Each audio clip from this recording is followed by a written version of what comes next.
house before me. Now we struggle with that because we have all of these things set up as saying, well, God, I got to do this, and I got to do that, and I got to do that. But you can't make excuses or exceptions for what God says. Because God is not going to say, well, I understand that, and I'll let you pass. No, he says, I'm setting forth the principles, and principles cannot be changed. So he says, have no other God before me. Andrew is before me. And everything that he does that's before me, in front of me, can become an excuse. Well, I can't do this because Andrew, he's always before me. He's always in front of me. And God, I want to do this, but this thing is standing in the way. God said, I want you to remove anything that's before me. And whatever you have placed before me, he says, anything that is in front of me becomes your God. Because God has to be number one in your life. So whatever the thing that's in front of God becomes your God. You're not hearing me. It's just like driving to church on Sunday morning. On a nice sunshiny day, and you're on your way to church, and as you're driving down the street, you see a man, he's cutting his grass. He should be on his way to service somewhere, but he's cutting his grass. You see another, as you pass the car wash, he's out waxing his car, armor all in the tires and cleaning the windows and doing all of these things. But if they did not know what they have received, it's not because of themselves. They received it because of God. And sooner or later, whatever they put before God is going to perish. That's why the Bible tells us, thank you, Andrew, he says, be not envious of evildoers, because they will soon be cut down. So he said, number one, don't put anything in front of me. Now, some of you need to do a self-evaluation or self-assessment of the things that you put before God. Because now you got to deal with yourself. Because maybe God's not hearing you because of what you have set up in front of him. Okay, so we got to do a self-assessment. If God is number one, now listen. Many of us, we say we Christians, we believe God. But Christians have now, the word Christian has become convoluted. It is now, that's a $50 word, look it up later. It become convoluted. It is watered down. It does not have the effect that it once had. In the days of Paul, if you said you was a Christian, you were either hated or feared. You were hated because it was not the religion of the Jews, and then you would be persecuted because you said you were a Christian. On the other hand, if you were outside of the Jewish custom and you were a Gentile and you said that you were a Christian, you were afraid because of what Jesus did was heal the sick, raise the dead, and cast out devils. They were afraid of them types because of the power that they possess. Now when you say Christian, Christian is like another word. Man sitting down on the stoop, drinking Absolute,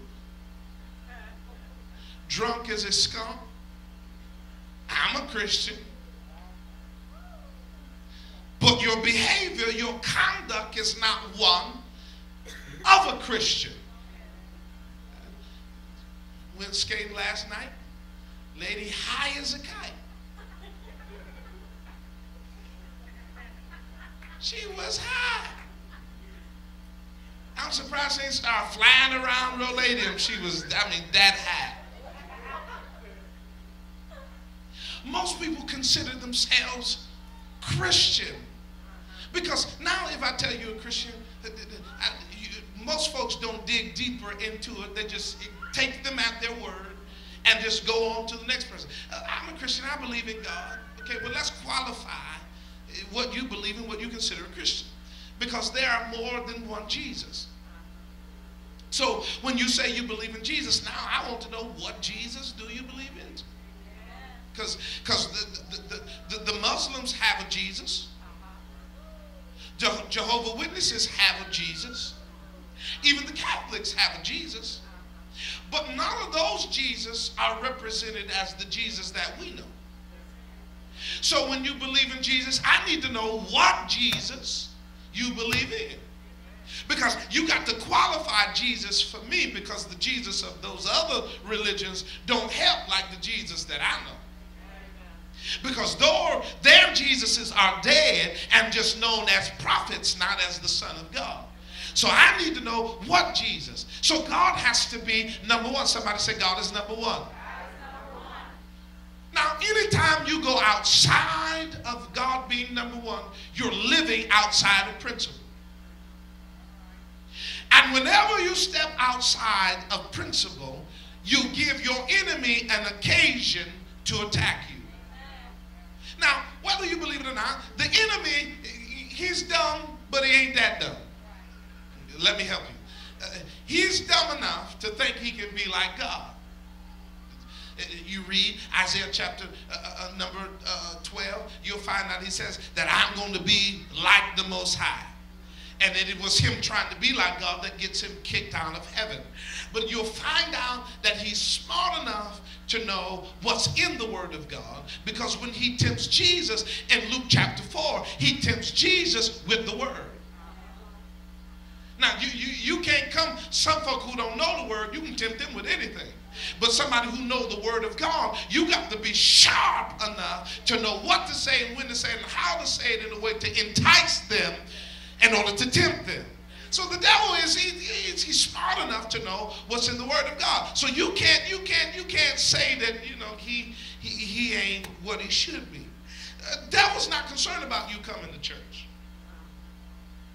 You say, let them have their 2 hours, 2.5 hours, 3 hours, however long they stay in the church. Let them have that, because I'm setting them up while they're in service to see if they believe what was said enough that they'll be able to live it when they come out of it. Because every word of God has to go through scrutiny. That's a $25 word. Y'all can look that one up. It has to go through scrutiny. It has to be tested to see if you really believe what God says. And the reason why many of us are walking so lightly is because we don't want to go through tests, because we don't want to live by principle. Let me tell you, when you live outside of principle, as a Christian, you look around before you do anything. I was in the store paying my DTE bill, and one gentleman walks in to play his lottery. Deacon at another church. He walking up and down the aisles trying to waste time. And he get down to the last aisle, which if you come up that last aisle, that's where the lottery machine is. And he gets to the end of the aisle, and he peeks around the corner to see if I was still paying my bill. Now, I don't care what you do, because that's between you and God. Because, I mean, he might bless you to pay the church off, you know, send the pastor on vacation. I don't know. I ain't saying to go out now and didn't play no lottery. Don't you get no scratching wins? You trying to play the 3-digit? I'm not advocating for any of that. That's another $25 word. Y'all can look that one up too. And we're going to do some vocabulary lessons at the same time.